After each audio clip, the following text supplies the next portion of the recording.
June 25th, 1876. The Montana Territory stretched endless and brown under a white sky. Along the Little Bighorn River, dust rose in columns that could be seen for miles.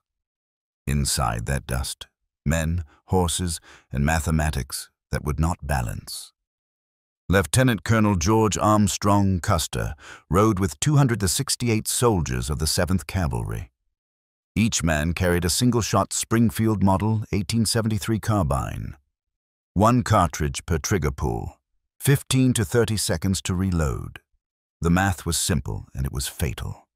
Across the valley, between 1,200 and 2,500 Lakota, Northern Cheyenne, and Arapaho warriors waited. Many held lever-action repeating rifles. 15 rounds in the magazine, 15 shots in 60 seconds. A skilled shooter could empty the tube, reload, and fire again before a Springfield trooper finished his second shot. The archaeological evidence tells the story that surviving testimony could not. Scattered across what would become known as Custer's Field. 134 identifiable Indian firearms versus 81 for the soldiers. Among those Indian weapons, 62 were .44 caliber Henry repeaters and Winchester Model 1866 and 1873 rifles. The outcome was not a battle. It was a demonstration of industrial mathematics applied to human flesh. 268 cavalry dead, 38 native casualties. The weapons told the story before the witnesses ever opened their mouths. This is not a story about good men or bad men, though both carried guns. This is about the machinery that rewrote the rules of killing on the American frontier between 1848 and 1900. The Wild West was not won by courage or righteousness or manifest destiny. It was won by whoever could put the most lead downrange in the least amount of time, and whoever could do it from the greatest distance while their opponent was still fumbling with a ramrod. 3 weapons dominated this calculus: the Winchester Model 1873 lever-action repeating rifle, the Colt Single Action Army revolver, and the Sharps falling block rifle. Between them, these 3 firearms accounted for more American deaths, more Native American deaths, more animal deaths, and more territorial expansion than any treaty or cavalry charge. They were not romantic. They were not poetic. They were tools that accelerated killing to industrial scale, and they arrived at precisely the moment when the continent was being carved into property lines with violence as the primary surveying instrument. The Winchester factory in New Haven, Connecticut, manufactured over 700 to 20,000 Model 1873 rifles between 1873 and 1919. The Colt factory in Hartford produced 357,859 single-action Army revolvers between 1873 and 1941. The Sharps Rifle Company manufactured approximately 130,000 rifles and carbines during its existence. These are not abstract numbers. Each weapon represented between 12 and 50 deaths during its working lifetime, whether human or animal. The frontier was not won by individual heroism. It was won by manufacturing capacity, metallurgical engineering, and the ability to deliver overwhelming firepower before your opponent finished reloading. The American frontier in the 1870s was a logistics problem disguised as an adventure story. 3 million square miles of contested territory, approximately 40 million bison grazing the Great Plains, between 250,000 and 300,000 Native Americans defending their hunting grounds. Fewer than 100,000 U.S. Army troops scattered across western forts. The mathematics demanded force multiplication, and firearms provided it. Before the repeating rifle, combat on the frontier followed rules that dated to the Revolutionary War. Muzzle-loading rifles required 30 seconds to reload. A trained soldier could fire 3 rounds per minute under ideal conditions. In practice, battlefield stress and smoke reduced this to 2 rounds per minute. Cavalry charges worked because a mounted warrior could close distance faster than infantry could reload. Stand-up firefights were suicidal because the first volley determined everything. Both sides fired once, then fought with knives, tomahawks, and desperation. The breech-loading rifle changed this in 1863. Instead of ramming powder and ball down the muzzle, a soldier flipped open the breech, inserted a cartridge, and fired. Reload time dropped to 8 seconds. The Springfield Model. 1866 Trapdoor became the U.S. Army's standard-issue rifle, firing the massive .45-70 cartridge, a 405-grain bullet pushed by 70 grains of black powder. Muzzle velocity of 1,250 feet per second, effective range of 300 yards, one shot, one kill, but still one shot before reloading. The equation had not yet tipped decisively. Oliver Fisher Winchester understood firearms the way some men understand cotton or railroads or steel. He had never designed a gun. He had never manufactured a gun. He had never fired a gun in anger. But he understood capital, patents, and the industrial system that was turning Connecticut into the arsenal of a nation. In 1855, Winchester purchased stock in the Volcanic Repeating Arms Company, a failing manufacturer of lever-action pistols and rifles that used self-contained ammunition. The guns were innovative but anemic, firing low-powered rocket balls that barely penetrated pine boards. The company went bankrupt in 1857. Winchester purchased the entire operation for pennies on the dollar and reorganized it as the New Haven Arms Company. He hired Benjamin Tyler, Henry, a skilled gunsmith who had worked on the volcanic design. Winchester gave Henry one job: fix it. By 1860, Henry had resolved the fundamental problems. He abandoned the rocket ball ammunition and designed a new cartridge, the .44 Henry rimfire, containing 26 grains of black powder and a 216-grain bullet. The cartridge was rimfire, meaning the primer was distributed around the rim of the brass casing.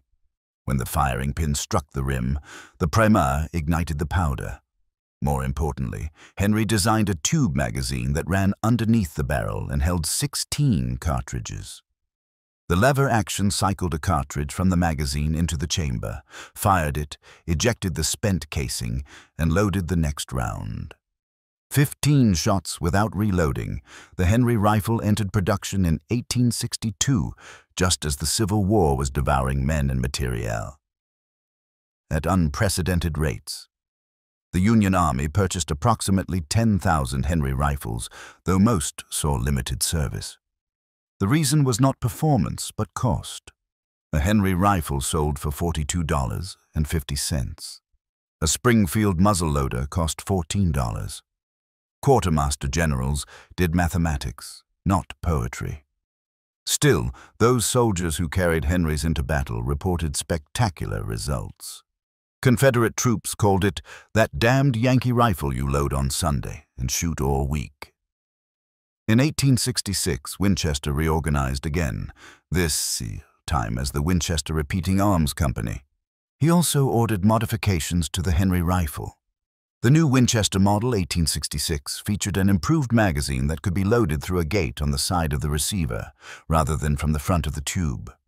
The brass frame earned it the nickname Yellow Boy, but the cartridge remained the weak .44 Henry rimfire.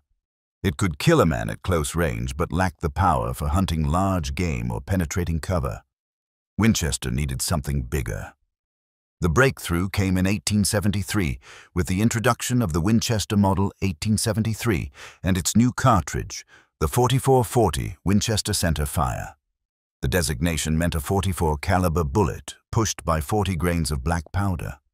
The 200-grain bullet achieved a muzzle velocity of 1,200 feet per second. This was not as powerful as the military's .45-70, but it was center fire, more reliable, more powerful than previous lever-action cartridges, and crucially, it was reloadable. Spent brass could be reprimed, refilled, and fired again. The Model 1873 featured an iron frame, replacing the brass of earlier models, and could be ordered in barrel lengths from 20 to 30 inches. The magazine held 15 rounds, weight 9.5 pounds, length 49.3 inches. The rifle cost $25, roughly 3 weeks' wages for a laborer. Winchester advertised it as the gun that won the West. This was marketing genius and historical accuracy in equal measure. The rifle's real advantage was not power, but volume. A skilled shooter could fire 15 shots in 60 seconds. Compare this to the Springfield trapdoor. 15 shots required 7 minutes. In a firefight, the Winchester user could deliver 14 additional rounds while his opponent was still reloading the first. The psychological effect was devastating. Targets did not know the shooter was operating a repeater until the second and third bullets arrived without pause. Many simply fled. The military-industrial complex of the Wild West was not a conspiracy, it was a marketplace, and by 1878 it had achieved perfect vertical integration. That year, Colt began chambering its new Single Action Army revolver for the .44-40 Winchester cartridge. Remington followed. Suddenly, a frontiersman could carry a Winchester rifle and a Colt revolver loaded with identical ammunition. One box of cartridges served both weapons. This eliminated the need to pack separate rifle and pistol ammunition across hundreds of miles of wilderness where resupply was uncertain and bandits were not. The logistics advantage was crushing. The Colt Single Action Army, introduced in 1873, had been adopted by the U.S. Army as its standard-issue revolver after competitive trials the previous year. The gun was designed by William Mason and Charles Brinkerhoff Richards, two Colt engineers who had been waiting since 1869 for the Rollin White patent to expire. That patent, held by Smith & Wesson, covered bored-through cylinders for metallic cartridges. Until it expired, Colt could not manufacture modern revolvers without paying royalties.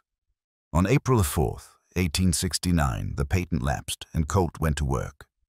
The result was a 6-shot single-action revolver with a 7.5-inch barrel weighing 2 pounds 4 ounces.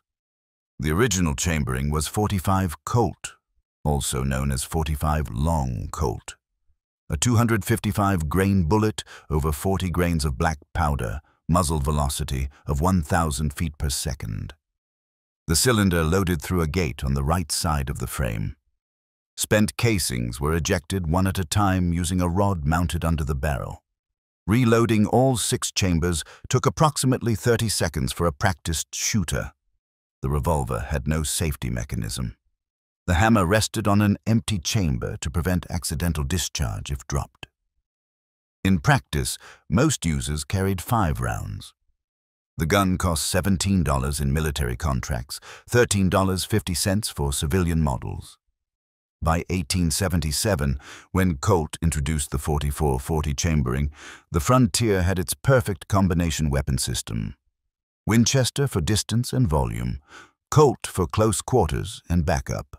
Same ammunition for both. The system was so successful that over 71,000 Colt Single Action Army revolvers were manufactured in .44-40 between 1878 and 1941. The Sharps rifle was the opposite of the Winchester in every meaningful way. Single shot where Winchester was magazine-fed. Heavy where Winchester was portable. Expensive where Winchester was affordable. Designed for long-range precision where Winchester was designed for rapid volume. And in its specific applications, the Sharps was absolutely dominant. Christian Sharps patented his falling block breech loader design on September 12, 1848. The design used a lever-operated breech block that slid vertically to expose the chamber. The shooter loaded a cartridge, closed the breech with the lever, and fired. After firing, opening the lever ejected the spent casing. Reload time, approximately 5 seconds for a practiced shooter. This was slower than a repeater but faster than a trapdoor and infinitely faster than a muzzle loader. More importantly, the Sharps action was strong enough to handle the massive cartridges required for long-range shooting. The Winchester's toggle link action was limited to relatively light loads. The Sharps could chamber cartridges that would destroy a Winchester. After the Civil War, Sharps Rifle Manufacturing Company reorganized and introduced metallic cartridge models. The Model 1874, introduced in 1871 despite its name, became the most famous. Buffalo hunters called it Old Reliable. The rifle was available in calibers from 40 to 50, with barrel lengths from 21.5 to 36 inches, and barrel weights from 7 to 25 pounds. The heaviest versions, with 30-inch octagonal barrels, weighed 16 pounds. A double-set trigger allowed the shooter to set the front trigger to a hair trigger pull weight, essential for precision shooting. Tang-mounted vernier sights provided precise elevation adjustment for ranges up to 1,000 yards.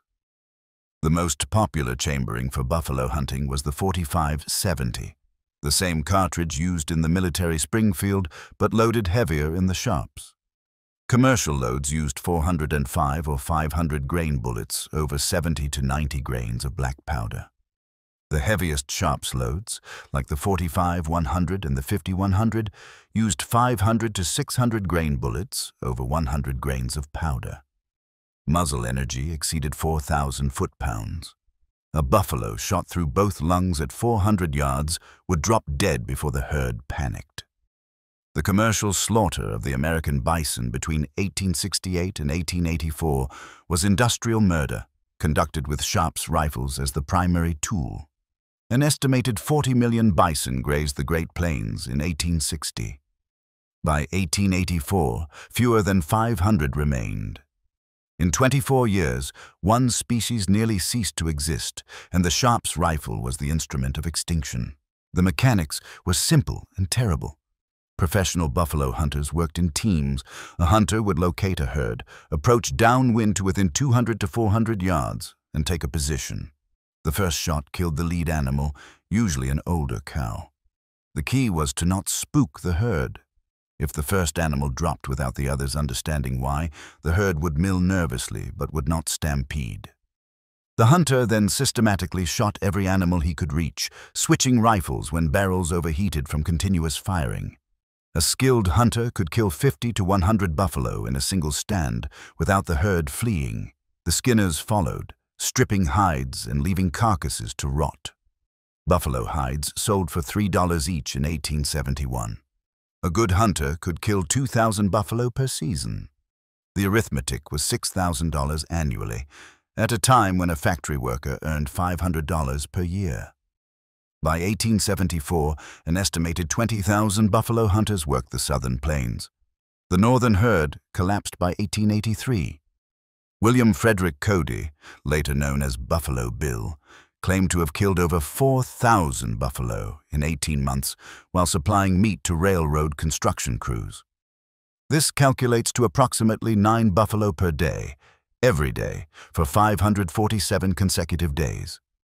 The mathematics are plausible for a skilled shooter with multiple Sharps rifles and a support crew. The Sharps rifle also dominated long-range target shooting competitions in the 1870s and 1880s. At the first Creedmoor International match in 1874, American shooters armed with Sharps Model 1874s defeated the Irish team at ranges of 800, 900, and 1,000 yards. Sharps rifles set records that stood for decades. At the Battle of Adobe Walls in June 1874, buffalo hunter Billy Dixon borrowed a .50 caliber Sharps and shot a Comanche warrior off his horse at a surveyed distance of 1,538 yards, approximately 9/10 of a mile.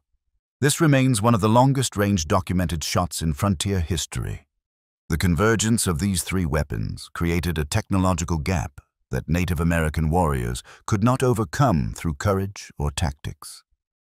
At the Little Bighorn, archaeological evidence shows Native forces held a massive firepower advantage because they had acquired repeating rifles through trade, capture, and purchase. But most frontier encounters did not favor Native warriors. The U.S. Army, despite issuing single-shot Springfields to its troops, had industrial manufacturing capacity that Native tribes could not match. When a cavalry column expended ammunition, supply trains brought more. When Native warriors expended ammunition, they often could not obtain more at any price. Repeating rifles required brass cartridges and copper primers, manufactured in Connecticut factories. Without industrial supply chains, a Winchester became a club once its ammunition was exhausted. This asymmetry was deliberate. Federal authorities periodically banned sales of repeating rifles and ammunition to native tribes, though the bans were inconsistently enforced and easily circumvented through intermediaries. More effective was economic warfare. A Winchester Model. 1873 sold for $25. A box of 50 cartridges cost $2. A native warrior might own one rifle and 50 rounds. A U.S. Army supply depot stored thousands of rifles and millions of rounds. The mathematics of attrition overwhelmed tactical skill. Famous individuals used these weapons, and their stories illustrate how firepower shaped reputation. James Butler, Wild Bill Hickok, carried a pair of ivory-gripped Colt Model 1851 Navy revolvers during his early career as a lawman and scout, then transitioned to the newer Colt Single Action Army. On July 21, 1865, Hickok faced off against Davis Tutt in the Springfield, Missouri town square, in what may be the only verified quick-draw duel in Western history. The two men stood approximately 75 yards apart. Both drew. Hickok fired once. Tutt died from a bullet through the heart. The Colt Navy revolver achieved its effective range. Hickok went free after a jury deliberated one day. Wyatt Earp carried a Colt Single Action Army with a 10-inch barrel during his time as Deputy Marshal of Dodge City and later as Deputy Sheriff of Tombstone. The extra barrel length increased accuracy and provided additional weight for pistol-whipping recalcitrant drunks. Earp participated in approximately 30 documented gunfights during his law enforcement career and survived all of them, primarily because he approached gunfighting as applied geometry rather than Hollywood drama. Jesse James carried a Winchester Model 1866 and later an 1873. Frank James surrendered a Remington Model 1875 revolver when he gave himself up in 1882, 1 year after Jesse was shot dead by Robert Ford. Annie Oakley, born Phoebe Ann Mosey, used a custom Winchester Model 1892 and .44-40 caliber with a 22-inch barrel modified to smooth bore for her trick-shooting performances in Buffalo Bill's Wild West show. The show toured from 1883 to 1913, performing for audiences across the United States and Europe. Oakley could shoot a cigarette from her husband's mouth, split a playing card edge on at 30 paces, and shoot glass balls thrown in the air. On a demonstration day in 1885, she shot 4,722 of 5,000 clay targets, a 94.4% hit rate maintained over hours of continuous shooting. This was not luck or innate talent. This was industrial repetition training the nervous system until the rifle became an extension of the body's kinesthetic awareness. Theodore Roosevelt, who served as president from 1901 to 1909, was an avid hunter who used various Winchester rifles during his Western expeditions in the 1880s and 1890s. He declared the Winchester his favorite rifle for North American game, valuing its rapid-fire capability over the heavier single shots preferred by some hunters. Roosevelt killed his first bison in the Dakota Territory in 1883 using a Sharps rifle, but later switched to lever actions for their practicality in thick brush, where fast follow-up shots determined survival. Buffalo Bill Cody owned multiple engraved presentation-grade Winchester Model 1873s, including one with a gold-plated receiver showing a standing buffalo on the right side and Cody himself on horseback chasing a running buffalo on the left. These were marketing tools as much as working firearms, used to promote both Cody's Wild West show and Winchester's product line. The relationship between frontier celebrities and firearms manufacturers was symbiotically commercial. Manufacturers provided free or discounted firearms to famous individuals in exchange for public endorsements. Famous individuals received tools that reinforced their public image. The public bought firearms associated with legendary figures, whether those figures actually used said firearms or merely posed with them for promotional photographs. The production capacity of American firearms manufacturers in the late 19th century was staggering by any historical comparison. Winchester alone produced over 720,000 Model 1873 rifles between 1873 and 1919, an average of over 15,600 rifles per year sustained for 46 years. The factory employed approximately 2,000 workers in 1880. Each worker produced approximately 8 rifles per year, meaning each rifle required roughly 125 man-hours of labor from raw steel to finished product. The Colt factory in Hartford operated on similar scales. By 1873, Colt employed over 800 workers, producing revolvers, rifles, and shotguns. The Single Action Army revolver required approximately 80 hours of skilled labor per unit, including machining, fitting, finishing, and proofing. At peak production in the 1880s, Colt manufactured approximately 10,000 Single Action Army revolvers annually. The Sharps factory never achieved Winchester or Colt's production volumes, partly because Sharps rifles were semi-custom products with dozens of available options. Barrel length, weight, caliber, sights, triggers, and stock style were selected by the customer. This customization required skilled fitters and stock makers, limiting production capacity. Between 1871 and 1881, Sharps manufactured approximately 60,000 rifles and carbines, primarily Model 1874s. The company's inability to transition to volume manufacturing contributed to its bankruptcy in 1881. The mathematics of manufacturing determined not just who won the West, but how quickly. A territory could be pacified only as fast as firearms and ammunition could be delivered. Railroads accelerated this process by orders of magnitude. Before the Transcontinental Railroad's completion in 1869, moving 1,000 rifles from Connecticut to California required months via wagon train or clipper ship around Cape Horn. After 1869, the same shipment traveled in 1 week. Native resistance collapsed in approximate correlation with railroad expansion, not because railroads carried settlers, but because railroads carried ammunition. The true weapon that won the West was not the rifle itself, but the supply chain that kept it fed. Hollywood's version of the Wild West was a fabrication constructed in the 20th century to sell movie tickets.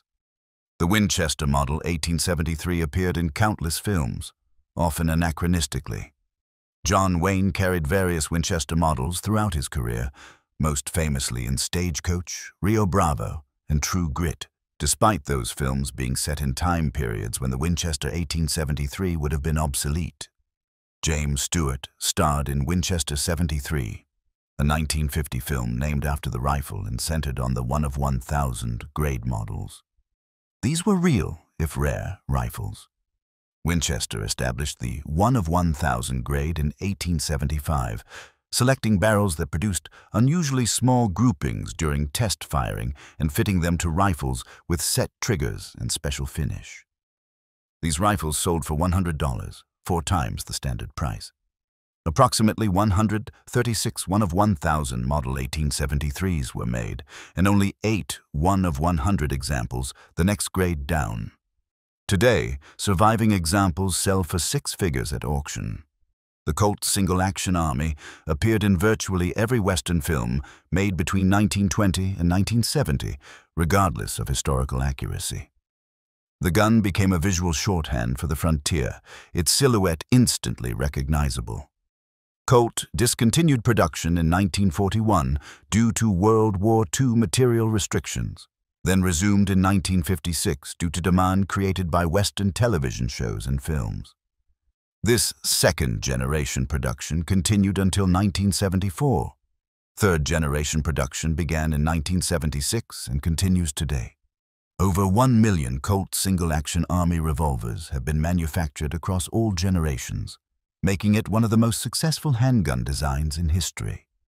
The Sharps rifle gained renewed fame after the 1990 film Quigley Down Under, in which Tom Selleck portrayed a Wyoming sharpshooter armed with a custom Sharps rifle in .45 110 caliber. The film sparked increased interest in Sharps reproductions and led to the creation of the Matthew Quigley Buffalo Rifle Match, an annual long-range shooting competition held in Montana where competitors engaged targets at distances up to 1,000 yards using period-accurate single-shot rifles. This represents a curious historical inversion. A weapon designed for industrial-scale animal slaughter, now celebrated as a precision sporting instrument by enthusiasts who have never killed anything larger than a paper target. The actual deadliness of Wild West firearms must be measured not in their technical specifications, but in their body counts, and those numbers tell stories that Hollywood never filmed. The Winchester Model 1873 did not win the West through its use in stand-up gunfights between heroic lawmen and dastardly outlaws. It won the West by enabling settlers to kill Native Americans faster than Native Americans could kill settlers, by enabling ranchers to defend herds from rustlers and predators, and by enabling the U.S. Army to project force across distances that had previously required cavalry charges. The rifle's firepower advantage was overwhelming in ambush situations. A single shooter with a Winchester could kill or wound a dozen opponents before they identified his position and returned effective fire. This advantage evaporated in open-field combat, where trained infantry with single-shot rifles and fire discipline could win through superior tactics. The Little Bighorn was an exception that proved the rule. Custer's command lost because they attacked a numerically superior force across terrain that negated their mobility advantage, allowing native warriors to close to ranges where repeating rifles dominated. Had Custer maintained defensive positions on high ground, his Springfield's longer range and greater power would have offset the native firepower advantage. Instead, he attacked, got surrounded, and died in a firefight that lasted under an hour. The Colt Single Action Army's death toll is harder to calculate because most killings were individual rather than mass casualties. The revolver killed in saloon fights, back alley robberies, domestic disputes, accidents, and suicides. Lawmen killed outlaws. Outlaws killed lawmen, ranchers, shopkeepers, and each other. Ranchers killed rustlers. Cowboys killed each other over card games, women, and perceived insults. The violence was diffuse, individual, and ubiquitous. Town marshals in cattle towns reported dozens of shootings per year during peak season when cowboys arrived with months of wages and immediate access to whiskey and firearms. Most victims did not die in fair fights. They died because someone shot them in the back, or while drunk, or while unarmed, or after an argument over $5. The romance was added later by dime novelists who discovered that readers preferred their violence heroic and their villains clearly marked. The Sharps rifle's body count is easier to quantify because most Sharps shooting was commercial rather than interpersonal. Buffalo, approximately 39 million killed between 1868 and 1884. Elk, deer, antelope, bear, mountain lion, and other large game, perhaps another 2 to 3 million. Human casualties were statistically insignificant by comparison. The Sharps killed humans in the same contexts as other firearms, military combat, frontier violence, hunting accidents, but its primary historical impact was the near extinction of a species. The rifle was so effective at long-range killing that hunters could exterminate entire herds without approaching close enough to be personally endangered. The moral mathematics were invisible to participants. A buffalo hide brought $3, a bullet cost 10 cents. The profit margin was $2.90 per animal, paid in cash at the trading post, no questions asked. The buffalo's perspective was not solicited. That the buffalo were the primary food source for plains tribes, and that exterminating the buffalo would therefore starve those tribes into surrender, was understood by military and civilian authorities. General Philip Sheridan, commanding the military division of the Missouri, reportedly stated that buffalo hunters did more to settle the Indian question in 2 years than the Army had done in 30. Whether he actually said this is disputed by historians. That the policy was implemented regardless of who said it is not disputed. By 1880, the buffalo were functionally extinct in the wild, and plains tribes were confined to reservations where they depended on government rations for survival. The Sharps rifle had accomplished what cavalry charges could not, the total destruction of an entire people's means of subsistence. The gun did not pull its own trigger. Men did that, but the gun made it possible. The immediate consequence of these weapons was the closing of the American frontier. The Census Bureau declared the frontier closed in 1890, meaning there was no longer a continuous line of unsettled territory. This was not a natural process. It was the result of 40 years of industrial violence applied systematically by settlers armed with repeating rifles and revolvers. The long-term consequences included the near extinction of multiple animal species, the confinement of Native Americans to reservations representing a tiny fraction of their original territories, the establishment of cattle ranching as the dominant economic system across the Great Plains, and the creation of a national mythology that celebrated individual violence while ignoring its industrial scale. The firearms technology that dominated the Wild West became obsolete almost immediately. By 1900, smokeless powder had replaced black powder, increasing velocity and reducing fouling. The U.S. Army adopted the magazine-fed bolt-action Springfield Model 1903 in .30-06 caliber, rendering lever actions obsolete for military use. Handguns transitioned to double-action designs and semi-automatics. The Colt Model 1911, designed by John Browning and adopted by the U.S. Army in 1911, held 8 rounds in a detachable magazine and could be reloaded in 3 seconds. This made the Single Action Army a relic. The Winchester Model, 1873, and its descendants remained popular for civilian use into the 1920s, but were increasingly replaced by bolt actions for hunting and semi-automatics for self-defense. The Sharps rifle was obsolete by 1885, its single-shot design unable to compete with magazine rifles in military applications and superseded by Winchester's larger calibers for hunting. Sharps Rifle Company ceased operations in 1881. The factory buildings were demolished. The tooling was sold as scrap. The engineers found other work. The buffalo did not return. Yet the weapons themselves achieved a form of immortality through their mythological status. Winchester continued producing lever-action rifles throughout the 20th century. Colt resumed production of the Single Action Army multiple times due to public demand. Replica manufacturers produce modern copies of all 3 weapons for collectors, enthusiasts, and cowboy action shooters. The firearms themselves became cultural artifacts, divorced from their historical function. Conservation efforts, beginning in the early 20th century, saved the American bison from complete extinction. By 1902, fewer than 300 bison remained in public and private herds.